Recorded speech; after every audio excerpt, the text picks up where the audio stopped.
Welcome back to another week of the USL show. It's been quite the eventful one. Uh, there's some coaching signings, some coaching unsignings, some just craziness. Some nice results for some teams away from home. Some teams shouldn't celebrate their results that they got away from home. We have some conversations on just about everything, including the people who are starting the conversations. So before we get too far on that, Gio is going to be coming eventually. He's on the way, but to the guy who is here, right now, Ryan, my man, how you doing? I'm doing okay today, Kaylor. How are you? Dude, I'm having a great day. Um, I'm going back. I am now finally full-time teaching again. And let me tell you, kids are wild. Kids are weird, man. Middle schoolers, weirdos. I know I was just as weird. I still am, but man, strange time, strange time. Well, congrats on the full time position, though. And- man, dude.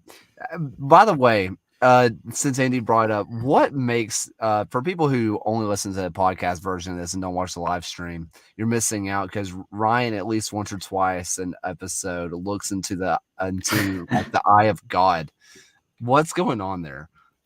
It's just mainly where the kind of the spotlight that I have placed is, and it's just kind of unfortunate. Like if I back up too far, it has just a brighter light on me. I try and dim it as much as I can. Oh man. So we need to start off with the hot topic right now. The thing that really put Twitter, on fire for a little bit. And that is Phoenix now quote apparently rising as one.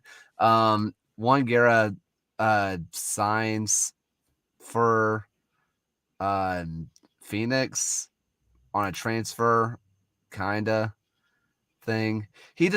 They decide to like do all this within hours of us doing our last show, which I think is really inconsiderate personally. But first Oakland puts him on administrative leave or suspends him for basically talking with another team while still under contract. Man, what's kind of your headspace on all this? John had talked about this within our chat that we're disappointed that we didn't get like a coach for coach transfer or a coach for a player transfer that is always like really wild or prevalent within lower division sports within this country at times. But yeah, like in retrospect of like at first about being put on administrative leave and then being talking to another team, I can understand the frustration behind Oakland here. I mean, you're looking at a Phoenix Rising team who's now a point behind them and a game in hand behind them in the table, which is just like really interesting. Just for the dynamic of like, does he not think that he could get Oakland to the playoffs, but could he get Phoenix there? So it's just like a really insane move to make. And it was certainly coming for Phoenix of like having to make a coaching change at some point this year. They were like the first team off our list when we were talking about that at midseason. You know, I mean, you kind of have to wonder if we did a coach for coach, how do you think Shantz would work out in Oakland? I just feel like that would be the weirdest fit that you could ever imagine.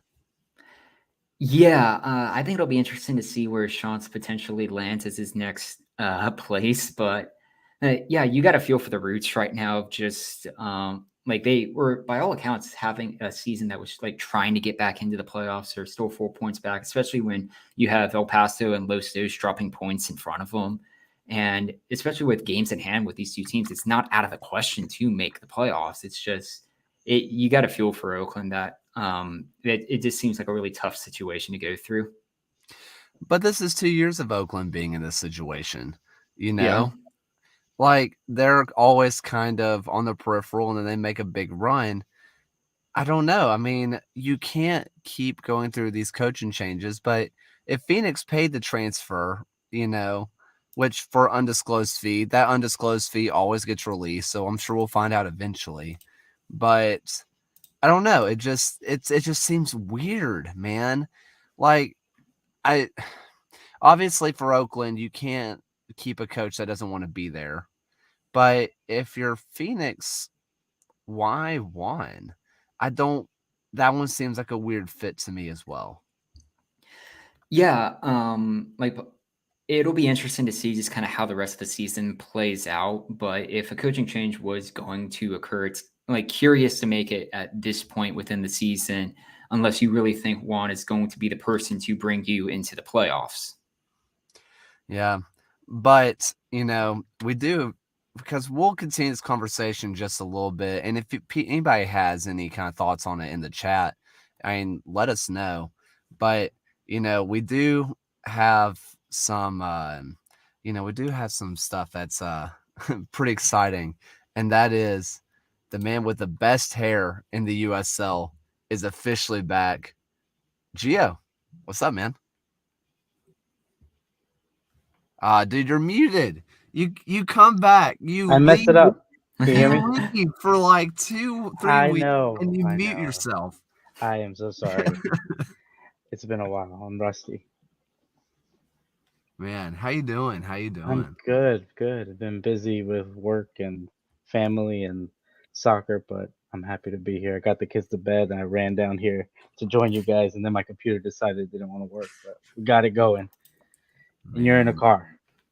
yes, I have been recording in a vehicle for the last 4 weeks now. Gets a little toasty at times, but honestly, I feel like the acoustics are actually kind of decent. So I don't know. It kind of works out. Man. So I don't know how much you have been keeping up with the Oakland and Phoenix coaching situation. Mhm. Obviously, John Harkes has been linked to every team ever. that Um, was that was a joke we made yesterday. I'll tell you guys a funny story. So one of the guys who works for the team, he plays on our rec team, and he was telling us that the assistant coach is going to run practice tomorrow for the Triumph, and then I was like, why? And he's like, oh, John Harkes is out of town. Why? And then he's like, he's at a funeral. It's like, oh, okay. It's like, oh, I don't want to say thank goodness, but I was like, he's not going to DC, is he? And he's like, no, no. He's like, he's going to Hawaii, and I was like, okay, good. So uh, it we scared me we because it'd be I funny know if he Oakland needs somebody now. I was about to say, what if he was just like, "Oh, he's going to Oakland for a business trip. We don't really know what that's about." Yeah, I probably would have told all of you, like, guys, you won't believe what I just found out right now. Oh, So man. that was it was a quick scare last night. So Uh, I, so I'm sorry for his loss and his family, but I'm glad it's not a layover in Oakland, Andy. Don't, but but it's not happening. yeah, so Andy also brought up a good point in the chat. Phoenix did have an expensive week, with paying off Rick's contract, paying off Juan's contract, then plus pay, this year, next year, plus whatever's disclosed in this transfer. That's a lot, man. That's a lot of money. And I think there was this there was this kind of moment of Phoenix doesn't have a lot of money. Phoenix doesn't have a lot of money. Let's be really clear right now. The USL is still not lucrative. Nobody has a lot of money. And okay, that's a little bit harsh to say because all these owners have money. Let's not lie about that. But this is not their primary investment. I mean, the Miami FC goes out and, splashes cash like nobody's business. Look at, Richie Ryan still, well, not anymore, but until very recently was the highest transfer value in lower league soccer history until I think just this year. And that was what, 2016?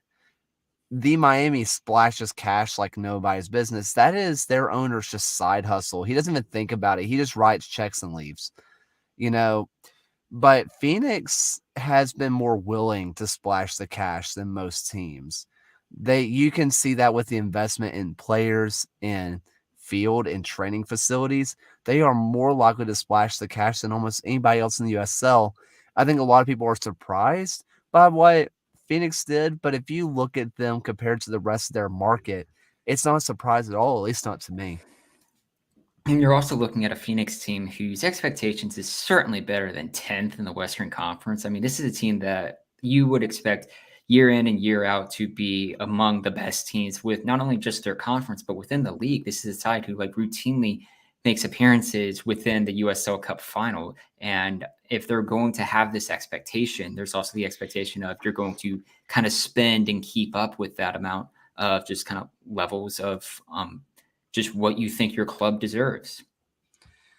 So we probably should start moving on to our next topic, which if you thought that, you know, a coaching transfer in the middle of the season was big news, wait till you hear about two of the loudest fan bases in the USL getting mad over a commentator.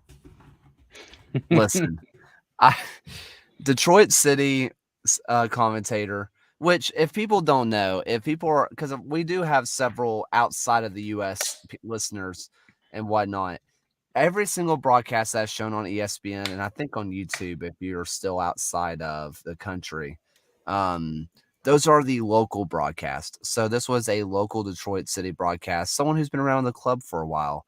There was a rather weak pin called in the Detroit City Louisville City match, and the code commentator just was not having it.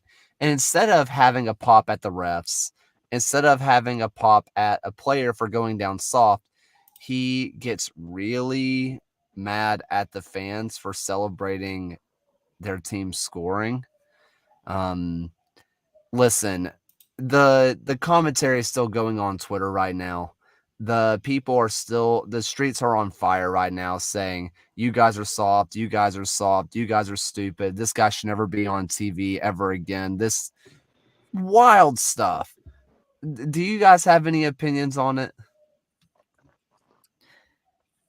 I mean, it's tough to get mad at a team for celebrating a goal. If it had gone the other way, I don't think there would have been much anger from the commentator at celebrating the goal. But at this point, it's tough for USO, like with every game being just the local broadcast, not to have inherently some bias or homerism from those local commentators. And until the league can get to a point of every game having a neutral broadcast, which seems not like a priority at the moment, and we're just happy to have the games being shown.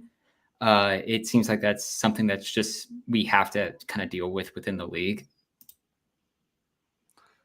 Yeah, I mean, the way I see it right now is that even our now this is something I'm going to say, and I say this out of full love, right? Like Devin and Mike, when they do national broadcast, I love it. I'm a big fan of it. I think most USL fans are a big fan of them. But whenever they're on ESPN, especially Devin loves to wind up supporters. That's one of his favorite things to do. And when you're a USL fan, it's awesome. But when you're an outside fan, your perception's a little bit strange because it comes off as quote unquote unprofessional, right? And to me, as a USL fan, I love it when Devin, absolutely just winds people up and Twitter gets angry. And you know what? It gets interactions. It gets people excited for a day. And the USL Twitter streets are, just on fire. But I don't know. I don't know. How do you draw the line of unprofessional versus homerism? What do you think about that, Gio? I have a hard time. I know we talked about what we would want to see with the new TV rights and whatsoever and whatnot. I did hear those comments, and it was really interesting for me as a somewhat neutral. I hearing that as like, okay, he's obviously a Detroit broadcaster. And it is what it is. The league is doing what they can to have somebody in the booth, and I feel like they need to try to show some unbiased opinions. But I know it can be hard. There's only so much talent out there to hire from to have in the booth or have in the stadium doing these things. So I get it, but I do feel like it was a tad unprofessional. But I'm also not gonna be asking the never put them on the air again. It's just he's got to take it for what it is. I know today they took away Louisville's red card and they were tagging him in it. So I just think it's funny. It makes it fun. It just keeps the interaction going. The person can the broadcaster can only learn from it and just take it. It people care, and that's what's important to me. He cares, the fans care, you know, and it's just kind of funny at the end of the day. And at the end of the day, hopefully, we can someday we can have league wide broadcasts with, where there's that may not be an issue someday, but for now we take what we can get and just appreciate it and appreciate the noise that we get on Twitter and the fun we can have from it. Yeah, to me, I mean, for me, being a fan of the Hammers who eventually became the Legion back in NPSL, I distinctly remember, watching matches on some college kids live stream of Hammers were facing like Peachtree MOBA. And it was some commentators that had on their gaming headset that was inside of their throat at all times. And, that was kind of part of the charm of NPSL. I think part of what makes this a little bit different, even different than NISA or different than NPSL or, NSL, whatever's going on with that. Um, I part of it is slapping the logo and the name of ESPN or Fox or NBC. The moment you start having recognizable broadcast names that is not just YouTube or even 11 to some extent. And 11 does a great job, obviously, with the W League. It was incredible. But that's still just one of those things that the moment you slap ESPN by the name, there's automatically a different standard that should be upheld.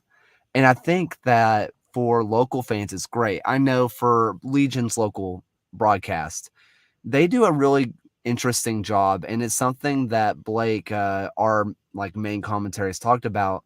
He said at home games, they try to be as neutral as possible. They want to keep the excitement as small as possible for Legion. In some ways, I feel like they get a little bit dry. But for away matches, which are only broadcast to local markets and not to ESPN, they are as homer as it gets. And it's awesome, right? I think that's one of those things that if you're an away fan and you don't want to hear the home broadcast, let's hope they have a local TV market. You have a local TV deal. And if you don't, maybe let's make that the next step for the USL. If you're going to join the league, you have to be able to secure some kind of local TV deal that's on cable or something of the sort.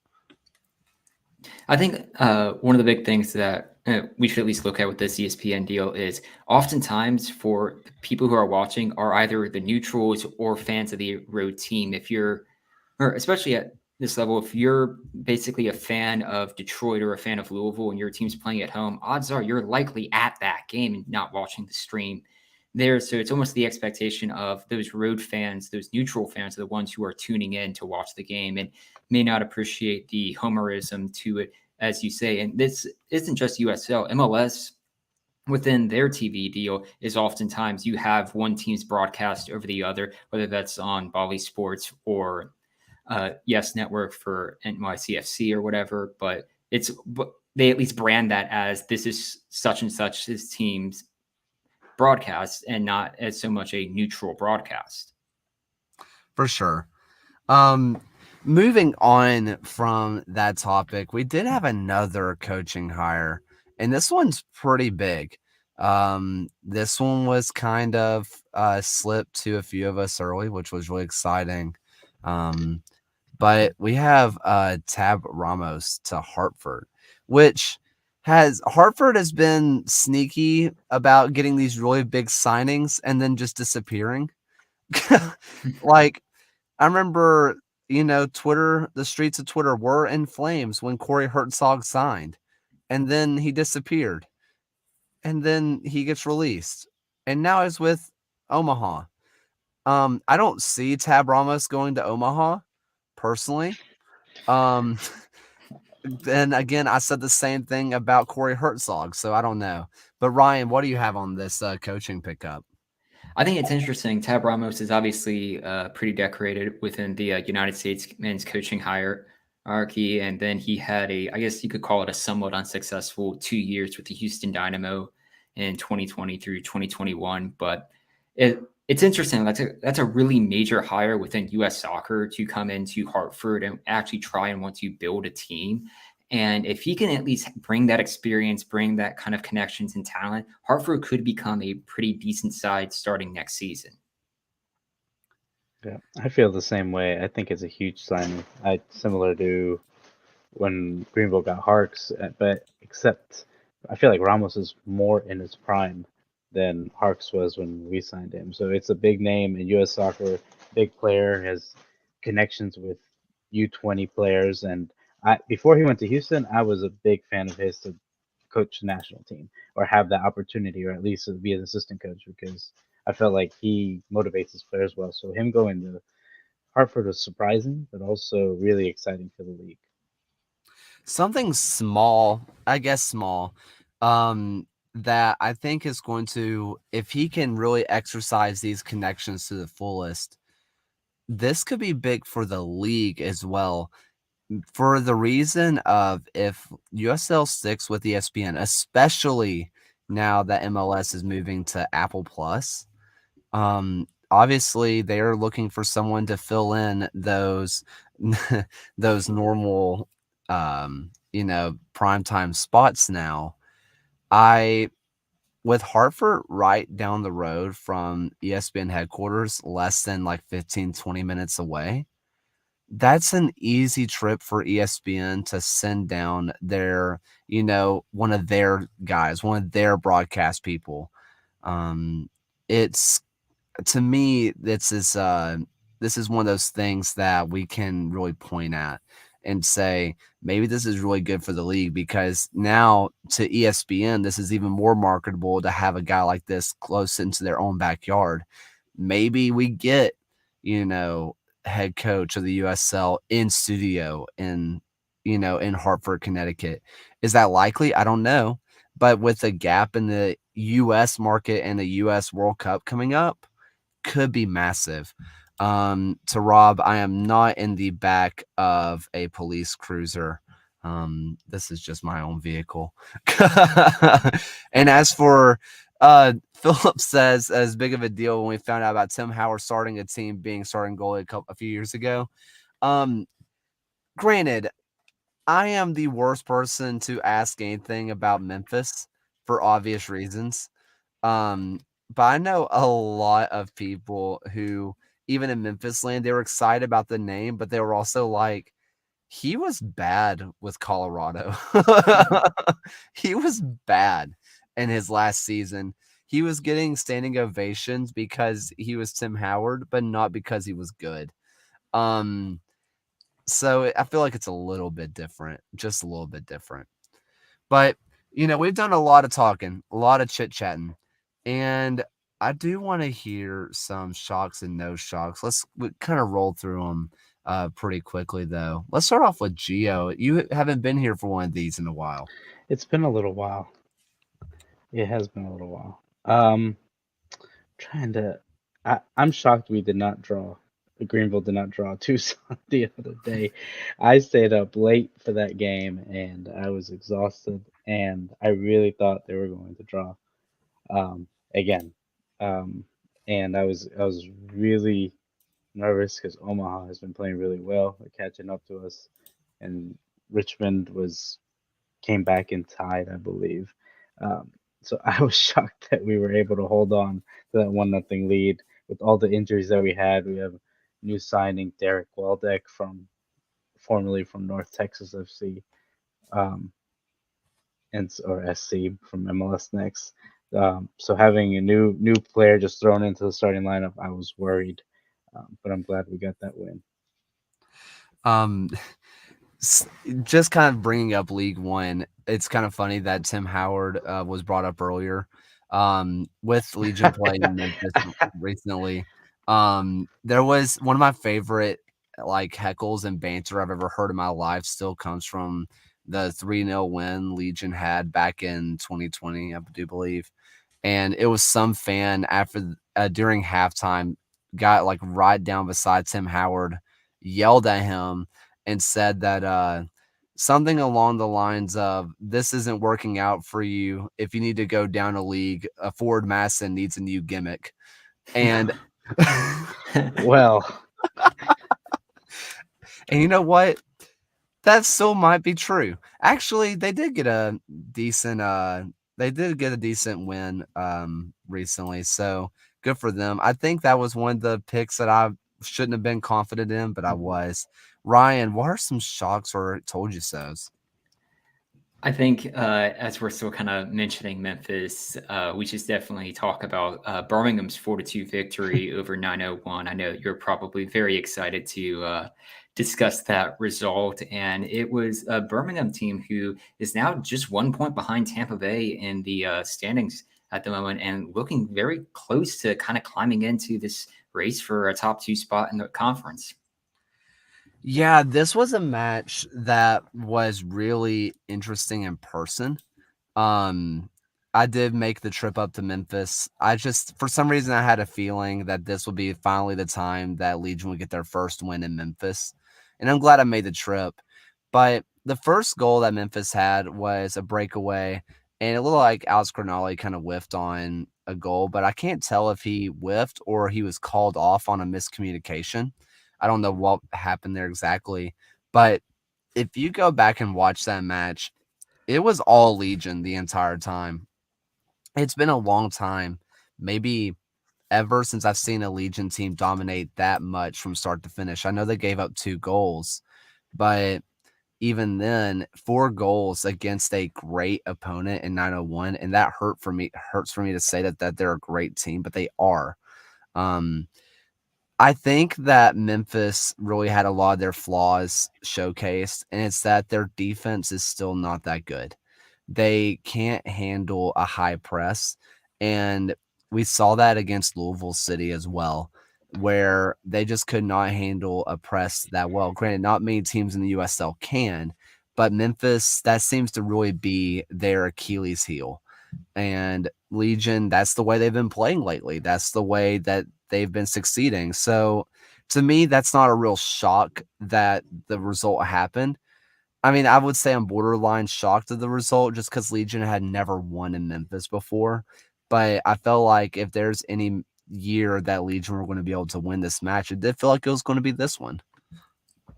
And Birmingham does the double over Memphis this season. Yep. Like I said, first time ever that they've done the double. Before it was a draw and a win. So really exciting stuff. I don't know. This one, it was a really, really interesting match. Fun moment that did happen in it. Enzo Martinez scored a goal in the 70th and immediately runs over after scoring the goal immediately to his daughter, jumps off of the field into the stands basically after the goal into the stands and celebrates with his daughter, who it was her birthday. But if you go back and watch the replay, while that is adorable, Anderson Asiadu, number 6, completely eats it jumping over the ad boards, just absolutely falls flat on his face. And I didn't notice until I watched the replay like the 3rd time. And after that, I just cannot stop watching it. Absolutely cracked me up. But I don't know. I feel like, I had a pretty good week. I did say that last week that my big shock, or I guess told you so in a weird way. I said that Legion's big struggle match would be Detroit City. I felt like their defense was awesome. I still picked Legion to win because I'm a biased homer, but it kind of is what it is. But I did pick that Ford Madsen would get a win. And I feel like that's a bit of my told you so. And they came out and dominated Northern Colorado with a 3-1 win. I felt like that was a much needed win for Ford Madison because they keep getting results away and then they just keep drawing at home. And they just never seem to be able to get it right. They never seem to just finally get the win. And they finally put it all together. And we saw what a good Forward Madison team can really look like when they're not playing the Richmond Kickers. Yeah, I mean, you're looking at a Madison team who picked up their first win since July 16th, and again, their first road victory since July 5th, also coming up against Northern Colorado, and it's a really crucial kind of result that they're getting here as they find themselves just 3 points above the playoff line and with a potential to continue to move up possibly into hosting a home playoff match later this season if they continue their form. You know, obviously lots of fun conversations, and I want to go ahead and get into predictions, but I want to go in a little bit opposite order than we normally go with the championship first. I do want to start with League One first. I always enjoy whenever I do the predictions. Obviously, top of the table clashes are fun. Big derby matches are awesome. I love putting two bottom of the table teams into the pick'ems. It's one of my favorite pastimes. And we do have North Carolina FC versus Tucson, which is bound to be a game. It's bound to happen. It is going to take place. Something that I've seen on social media, I think it's a League One review. I think that's Brandon. Um, he has talked about many times. Tucson has a really interesting set piece, and like corner routine that's really dangerous. And North Carolina hemorrhages corners. I feel like this is a weird match that could you could see Tucson possibly dominate this match purely off of basically FMing another team and just near post headers just all night long. I don't know. Who do we have to win this one? Let's start off with Ryan. I'm going to pick a draw on this one. They've played both it's kind of really interesting games. They do have just both one win in their last 5, but I don't know. I see a draw just kind of being the more likely just outcome of this match. Gia, what about you, man? I picked the draw also. I think Tucson might score 2 goals off of set pieces, but they're just struggling right now. NCFC still has some attacking power, still has a player in the Golden Boot race, and although they're not playing very well and got smacked by Omaha, doesn't help they got 2 red cards either and a goalie goal. There's there, which there's drama about that, but I don't want to talk about that. But um, I think they're going to end up drawing. I don't think North Carolina can win at home, and Tucson can't win to save their lives either. We do need to talk about the goalie goal. We do need to bring it out. Look, because I was curious, I decided to pull up Opta and check out the XG because XG is the all important thing here. Who cares about goals when you can talk about expected goals? And I have never seen a .001. I've seen 0.1. I've seen 1. I've never seen .001 before. It was absolutely incredible. Yeah, I don't know what I was doing, but I just logged on to Twitter and I just see goalie goal, goalie goal. I was like, what is? And I was like, oh, knew who would do it because that man has a rocket of a leg. And then it was their second keeper. I was like, what is going? I had to watch it back, and I was like, who is it? Pulisic playing for North Carolina? I was like, no, it's Holiday. I was like, poor kid. And then and now there's drama between Madison fans and Omaha fans about some celebrating it and whatnot. It's just it's just a mess talking about this goalie goal. But I would celebrate like it was like I won the lottery if I was a goalie and scored a goal. So listen, League One Twitter is always a mess. Let's not act like this is a new phenomenon. You're right. You're right. If Omaha's involved, it's a mess. So but yeah, that was something. So now, Ryan, you can correct me if I'm wrong. When's the last we had Joe Kuzminski get a goalie goal? But that was a little bit different. That was in the box. He was actively trying to score. I can't remember the last true goalie goal we've gotten. It's been quite some time, and I'm It's funny with like just looking back through some of the reaction on the stats. Like if you go Mhm. back through just kind of reading some of the commentary from their stat page, I like how it just says from more than 35 yards. Like there wasn't even an attempt on like what's the distance from goal on this one. It was just like, yeah, it's pretty far. It's there. Well, I, the Omaha's fields is a little bit shorter. To be fair, it's on a baseball field. It's cricket, so it's does it count? I mean, honestly, the wildest part to me here is that the goalie goal completely overrides the fact that Corey Herzog scored. Yes, He yes, did it 5 minutes he later. did. I mean, I still don't understand how he's allowed to play. It I doesn't make any sense. I because I guess we went over this last time, but I guess the US Open Cup doesn't count as a tie into as an official result.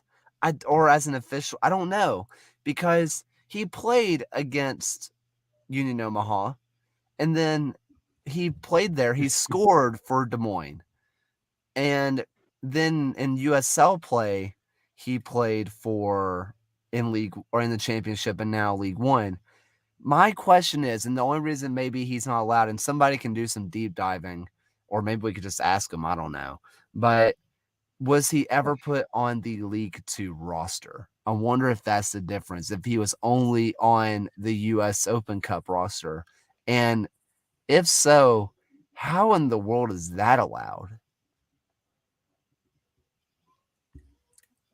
I don't know. Anyway, let's get back to predictions. Andy, I care. That's why we do this. This is why we get into the weeds of USL, is because we want to talk about what Corey Herzog is doing. At least that's why. I don't know. Anyway, we brought them up earlier. Richmond versus Union Omaha.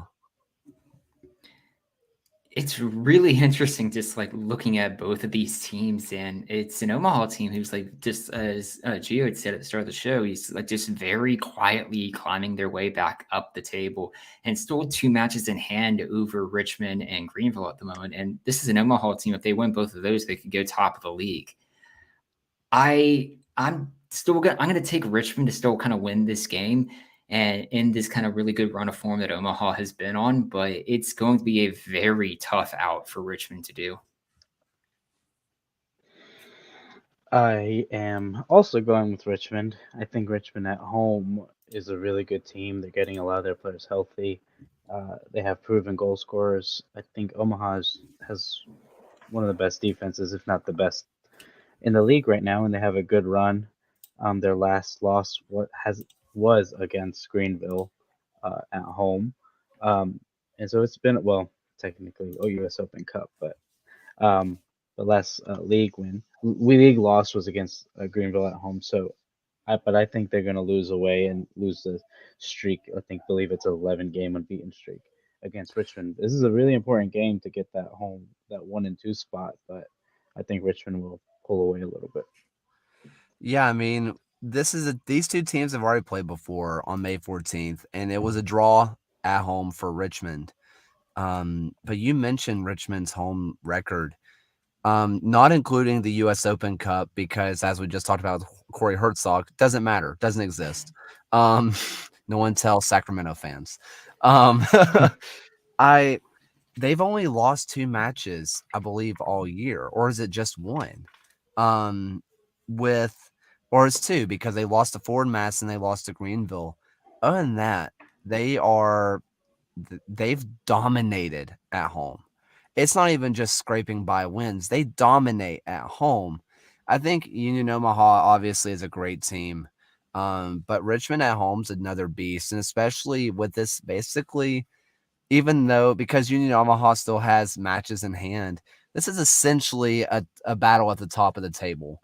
This could, if they catch up, Union Omaha catches up, this could realistically be a 1 versus 2 or a 2 versus 3 matchup. Or this might even be a 2 versus 3 matchup. Um, it is. It's ridiculous. And I think that Richmond fans are going to come out and they're going to make that stadium just awesome and make it even more of a hard place to play. I took Richmond, which with all three of us taking Richmond definitely means that Union Omaha is going to win by 7. And I'm sorry, Ruse fans. Um, Listen, USL show curse is just real. I don't know what else to tell you. Next up, we do have Greenville versus Northern Colorado. Straightforward enough. Greenville lock. They'll get the victory over Northern Colorado. Same for me. I think Colorado's a mess right now. They can't win at one of their 8 homes, and I don't think they can beat us away right now. So I went with a lock also. I think we're looking good. Hopefully, we get some players back from injury. Um, but if we can finish them off, if we play like we did against Richmond, I think we're going to be a really hard team to beat, especially at home. I know that you're obviously a Greenville fan, Gio, but I don't even know how you can pick a League One team to lock. I It's think dangerous. it's the craziest thing you can do on the show is pick a League One team as a lock. I know. I've gotten some though, but it's out of luck sometimes. I did take Greenville here too. Northern Colorado, early before the season started, I think a lot of us thought they were going to be really, really good. And just the inconsistency, obviously, around just where is home. I think that weighs on players more than I think a lot of people like to admit. Especially like where are we playing today? What are the field dimensions? Or what kind of turf are we playing on? Are we playing on grass? How good is the turf we playing on? And then when you go away and you're having to travel, halfway across the country to Greenville, where it do be hot right now. Like that's just hard, man. To me, this is Greenville for so many reasons. I feel like this is going to be one of those that we might see a big blowout, to be honest. For the League One, we do have Fuego versus Tormenta. What's interesting with looking back at Fuego is in their last few games, the only home games, the only team they've scored against is Richmond. They had the 2-2 draw this past week, and then their last win in the league, that 3-1 result at home on July 23rd. To find the last team they scored against at home, you have to go all the way back to June 25th against North Carolina, which was a 3-2 victory. I think Tormenta gets the result here and they take the win.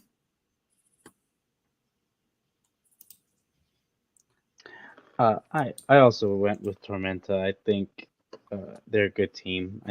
They're a really difficult team to figure out. I hate playing against them. Volta Ibis haunts my dreams sometimes. So I'm just to avoid any more of that, I'm just gonna pick Tormenta. I mean, these two teams have already played twice. And like you said, it's weird. Fuego lost at home 1-0 to Tormenta. And then they went down to Georgia and they lost 4-0. These two teams, they can't figure each other out. Tormenta is a really confusing team for me right now. Their defense on paper should be incredible, and yet they're leaky. I don't know. As we have seen with Fuego, if you remember their start of the season, you might think that Fuego are a legitimate title contender, and they're not even in a playoff spot right now. I don't know. It's just bizarre. To be fair, a win with the correct result from Charlotte could see them go into a playoff spot for both of these teams. True, very true. So I took Tormenta here just because Fuego are. I for some reason I trust Tormenta more, and I really don't know why, unless it's just the fact that Bolt scares me. And that sometimes that's all it takes in League One, to be honest. Yes. So now going up to championship matches. Honestly, the championship matches kind of suck this week, so we can absolutely burn through these. First up, we have the Miami FC versus Louisville City FC. Interestingly, with Louisville and Miami this week, those are basically the most informed team in the East right now, going up against the team that's tied for the most informed, or the second most informed team alongside Birmingham and Memphis. But I can't help but think that Louisville continues their just really strong run of form. They'll get a win and extend their lead atop the Eastern Conference and put a little bit of pressure on San Antonio for the Shield. I agree with everything you said. I think Louisville is going to win. Philip Fox is a good friend of mine. I'm picking for him. Yeah, Anthony just dropped it in. Yeah, Sharpie is back after getting his red card rescinded for being a cheater or something. I don't know. What a weird call that was. Anyway, yeah, I took Louisville here, and for the Miami FC, I'm giving them the same treatment I gave Legion until they can prove it to me that they can do it. They don't get the respect from me. I said it with Legion. Until you beat a good team at home, I'm not going to pick you at home. And this is the same thing for the Miami FC. At the moment that you beat an elite team, then I'll start picking you against elite teams. You have elite talent. Now, why don't you utilize it? I'm taking Louisville City. Next up, we do have a rematch of last year's championship game, but this one feels a little bit different. We have Tampa Bay versus Orange County. You have Tampa Bay starting out their next two games going up against Western Conference opponents, and there are two Western Conference opponents that are finding themselves really kind of just fighting for those kind of last few playoff spots. Orange County certainly would need a win to kind of really climb back into that playoff picture. Next week they have Las Vegas going up against to try and like really hold on to that spot, but with Tampa Bay having gone these last two games scoreless, both 1-0 losses to Louisville and Colorado Springs, I feel like they just have a kind of bounce back game here and get the result up against Orange County. Yeah, I agree. I think Tampa's going to bounce back after losing last few games and show that they still belong. So I pick Louisville to win this one. I picked Tampa Bay here. Not Louisville, it's Tampa. That's what I meant. I knew what you meant. Basically the same team, essentially. Yeah, I was reading the comments. Yeah, I do think it's bizarre that the schedule makers put Orange County having to go back to Tampa. That's a little messed up to me. They're the defending champs. I think that Tampa should have to go to Orange County personally. But look, it's hard to pick against Tampa, when they're at home. It's hard to pick against them. And it's with Orange County, they have looked better recently. I will give them that. But I need to see them do it away from home now. If they can pull off a result, I might fully go on the Orange County is for real train, and maybe they're really turning it around with a Golden Boot winner and a defense that's steadily improving. But until then, yeah, I'm taking Tampa. Next up, we have Colorado Springs versus New Mexico United. It's interesting that it's taken until August for both of these teams to just play each other within the season, but they have this match and the match at the end of the year to kind of just determine a lot of just kind of this mid-table part of the playoff picture in the Western Conference. Two teams who won their last game but were winless in their 4 games that came prior to that. I don't know. Personally, for me, Colorado Springs is just still very good at home. You have to go all the way back to June 24th to find the last time they were shut out at home in a match. And this is the second of a 4-match road stand coming with Phoenix and Detroit to come ahead. I think Colorado Springs gets a win here and tries to continue to build points and kind of lock down a top 4 spot in the conference. I wanted to say Colorado would win this, but I have a feeling they're going to have no subs again. So I just went with a draw. So I couldn't decide between the two teams. Yeah, for me, I took Colorado here, but Um, hey, Andy, watch. Don't don't look at that. Um, um, the thing the thing for me is that Colorado's still leaky on defense, and if you tune in tomorrow to Twitter, John has his USL tactics, and it's on New Mexico's defense, or on their attack, and yeah, they're still leaky, man. Um, I think I took Colorado in a lock, but it's mainly because I didn't know who else to lock. Um, and New Mexico is in a weird run of form that I want to pick.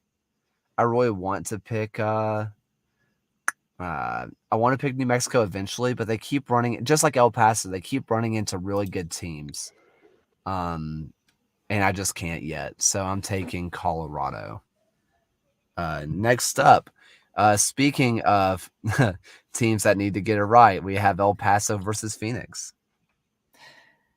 Yeah, El Paso has just been on just really a terrible run of form. They, along with Los Dos and RGV, are the only teams in the West right now who do not have a win in their last 5 games. And it's a team that if they drop this game, Phoenix could climb just 2 points behind them in the table. And if Los Dos can get a result this weekend, El Paso could drop out of the playoff picture entirely. I think it'll be a really interesting contest, especially with Phoenix having to travel to El Paso. So I'm going to take a draw. Uh, I picked El Paso to ruin new coach's first game in charge. El Paso will turn things around, especially for Phil's baby before he has a heart attack on his podcast. So I picked El Paso to finally get a win here. I've been looking for El Paso to get a bounce back, and because this is just too good of a team for them not to. And if you don't follow Seriously Loco, you seriously should. And one of the things that they've said is that these are two of the worst they've seen. They said this is the second worst stretch they've ever seen the team play, and the first happened earlier this season. I feel like in a big rivalry match that is El Paso versus Phoenix, obviously not the same as El Paso versus New Mexico, but it still has that same kind of vigor and still kind of fire. To me, this feels like El Paso rights the ship. I don't know. El Paso's going to score goals. Phoenix, while their defense has been steadily improving, I don't trust it yet. And the Phoenix's offense is very feast or famine, and so that's why I'm taking El Paso. But if they were taking on the next team, I would definitely be taking them because I don't think anybody's scoring on this next team, and that's Monterey Bay versus Los Dos.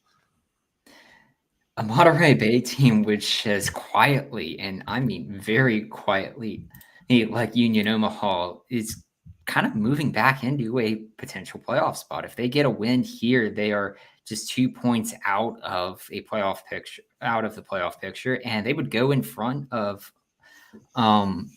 Oakland, Phoenix ahead of them with good results. I'm going to take Monterey Bay to win this one and quietly kind of stay on the outside of the playoff picture.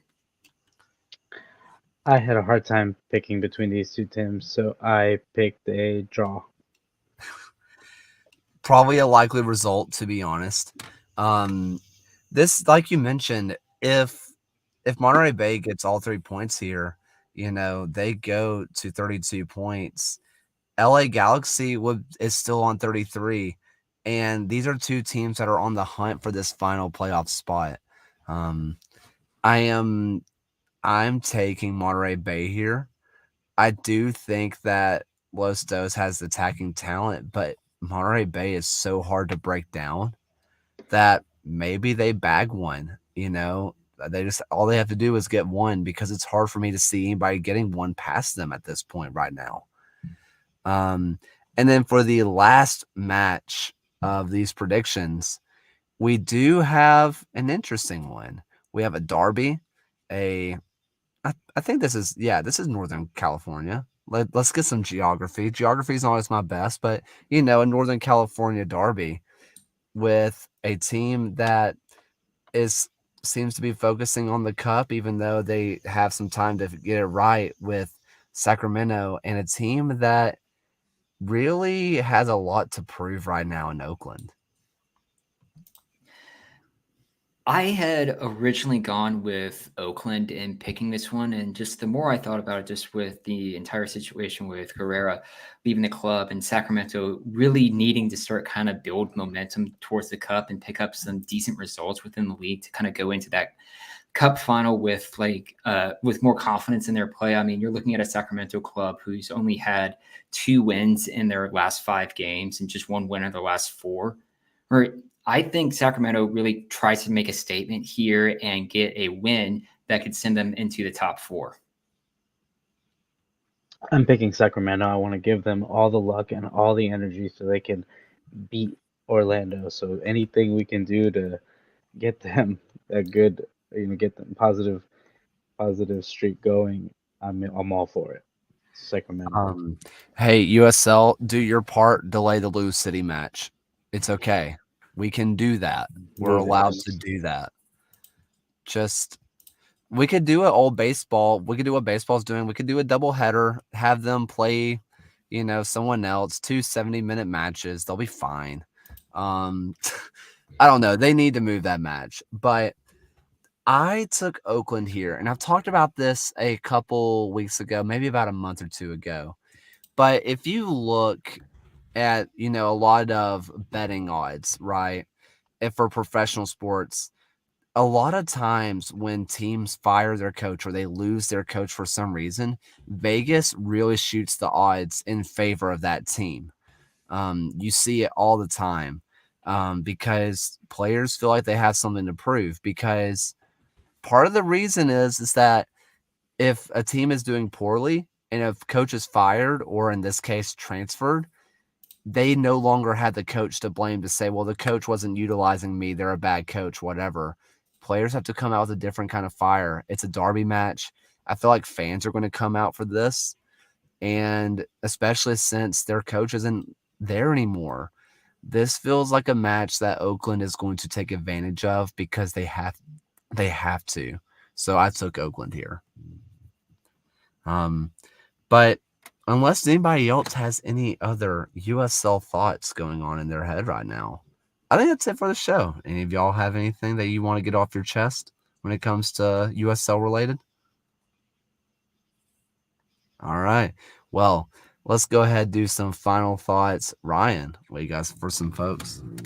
I really enjoyed the first episode of House of the Dragon, and I have just cautious optimism for the rest of the show kind of going forward, hoping it's really good. I feel the same way about that. I wanted to. I don't think she's listening, but a good friend of mine, Brittany Hildreth, made these awesome stickers of me, and just cool thing. I was doing the math real quick. We've raised $370 just from a sticker of me that she took celebrating of a game for a nonprofit that my family has started to help children in El Salvador, helping to create an academy in indigenous town. And my cousin has actually been living over there for a long time now, and I'm trying to help him get things going.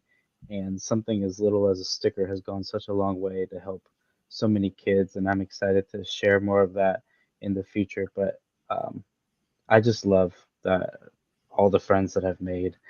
It's been really awesome. I've been really busy. I've been gone for a little while from the show, but I absolutely love and adore all of you guys for all the support, and just everybody in Greenville, everybody on Twitter, online has just been super supportive of me, and just I do my best to help and get help others, and just have a good environment in League One and USL in general, and help it grow. So something little as this is just super exciting to me, and I just appreciate all of you, everybody listening, and all my friends out there. If you're listening on the podcast version of this, go ahead, go to the first line in the description, and this link for to donate to the Academy will be there. So I don't know if the stickers will still be available, but hey, if We you have a few left. We have about okay. 20 or 25 left, I think. So they're still there, and if you still want to get one, I know Brittany will ship them. She's been keeping track of the form, the Google form for that. But just I'm really appreciative and humbled by this. Well, go check that out. If you, like I said, if you're listening to the podcast version of this, look, it's awesome. It's basically just Gio in a Greenville shirt with really showing off the best hair in the USL. Really showing off the locks. So it's good stuff. For me, I've been doing pieces of music. So Ravel's Piano Concerto in G major. It's an interesting one. It's a fun one, different, very different. I do have an interesting story from my first week of student teaching. Now I'm a full-time teaching now, and which is why if the podcast goes up late, that's why. It's because I'm having to figure out school life, a school teaching life, and uploading stuff. But I have a kid that showed up who transferred from another school, who I'm in a middle school. And, most kids start off playing their instrument in 6th grade. Oh, he's in 8th grade and he has never played an instrument before. He really wants to be in band. Awesome. Cool.